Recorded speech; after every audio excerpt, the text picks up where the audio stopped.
Struktur bumi isinya macam nasi dalam periuk.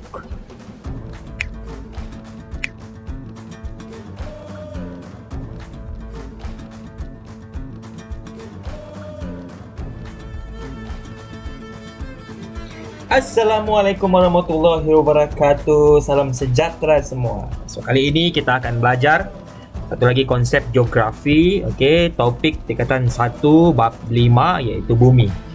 So untuk pembelajaran pada hari ini kita akan tengok apakah lapisan bumi. Okey. Lapisan-lapisan yang terdapat dalam bumi lah. Okey. So ini merupakan bumi. Bumi ini sfera, nampak macam bulat. Pun begitu, di dalamnya ada lapisan-lapisan yang tertentu. Okey, sama macam kuih lapis. Okey, kalau tidak pernah makan kuih lapis boleh search lah, okey, di internet. Okey, kita tengok. Sebelum kita tengok tu, kita mungkin boleh tengok beberapa fakta berkenaan dengan kedalaman bumi dan sebagainya lah. Okey, so kalau mengikut perkiraan ahli akademik dan juga saintis, kedalaman bumi, okey, daripada atas ni sehinggalah titik tengah bumi. Ini titik tengah bumi, okey. Dalamnya berjumlah lebih daripada 6 km. Okey, 6 km. So dalam lah tu. Okey, 6 km ni memang agak dalam lah. Dan kedalaman yang pernah manusia korek, maksudnya orang korek ni, okey, paling dalam yang pernah dikorek oleh manusia adalah sedalam 12 point something plus kilometer yang dicatatkan pada tahun 1970-an. Tidak silap cikgu, nanti kita boleh semak sama ada betul ataupun tidak. Okey, so maksudnya ada banyak benda lagi yang tidak dapat diterokai di dalam bumi ini. Okey, kalau kita compare antara yang pernah dikorek iaitu 12 km plus berbanding dengan kedalaman bumi sedalam 6 km. Okey, baik. So kita biarkan yang itu, kita pergi kepada lapisan bentuk muka bumi. Okey. Secara asasnya lapisan yang terdapat dalam bentuk muka bumi ini ada 4. Okey, ada 4. Kalau dalam buku teks tertulis 3. Okey, tapi tidak mengapa, sebenarnya sama aja. Okey, kita tengok.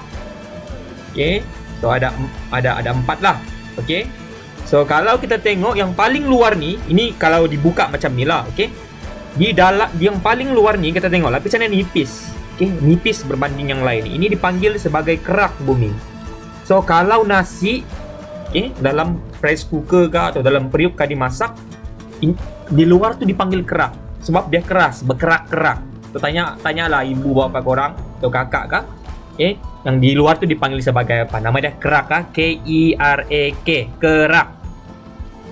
So lapisannya yang paling keras, sebab ada 2 jenis lapisan, dipanggil sebagai sial dan sima. Sial tu macam agak kasar kan? Okey, tapi bukan itu maksud dia. Okey, so ada 2 jenis lapisan, satu lapisan sial, satu lapisan sima. Kalau cikgu gambarkan macam begini, okey, lapisan sial tu di atas sini. Ini sial, yang di bawah itu sima. Okey? Okey, itu lapisan yang pertama. Lapisan yang kedua, okey, yang kedua ni, okey, ketebalannya 2/3 daripada keseluruhan bumi. Dipanggil sebagai mantel. Bukan mantel lah. Mantel itu lain. Namanya mantel. Okey. And then lapisan yang ketiga, okey, dipanggil sebagai teras bumi. Di mana teras bumi ini ada 2 lapisan. Satu teras luar, satu lagi teras dalam. Okey, so itu merupakan 4 jenis ataupun 4 lapisan yang terdapat dalam bumi.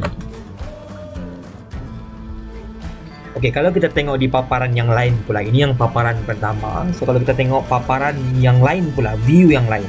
Okey, bagaimana kita boleh nampak lapisan untuk kita boleh faham sepaham-faham yang mungkin lah. Okey, so kalau kita tengok, okey, ini contoh paparan kalau contoh bumi itu ditarik lah untuk tunjukkan dia punya lapisan. Okey, so dia jadi macam ni. Okey, dia ada 4 lapisan. Iaitu lapisan yang pertama di luar ini dipanggil sebagai kerak. Kalau kita tengok dia punya lapisan paling nipis. Okey. Walaupun paling nipis tapi dia paling keras. Okey, antara yang semuanya itulah. Okey. And then yang kedua ini dipanggil sebagai mantel.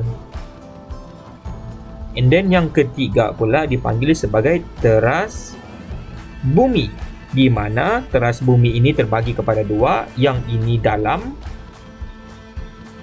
ni, okey. Yang ini pula luar. Okey. So kalau kita bahagikan dia kepada 4 lapisan, okey, kalau kita bahagikan dia kepada 4 lapisan, cikgu padam dulu. Okey. Padam. Kalau kita bagikan dia kepada 4 lapisan, dia akan terpecah begini. Okey. So ini merupakan lapisan-lapisan yang terdapat dalam bumi lah. Okey, mungkin tidak berapa nampak yang di ujung sekali ni. Okey. Kita boleh nampak ini adalah kerak. Ini adalah mantel. Yang kedua ni adalah teras bumi. So, itu secara keseluruhannya perkara yang berkaitan mengenai lapisan-lapisan bumi. So, cikgu harap kamu semua faham dan mungkin kita boleh check understanding untuk jawab soalan yang terdapat pada description. Okay, semoga membantu semua, semoga berjaya. Jumpa lagi pada penerangan konsep yang akan datang. Bye-bye.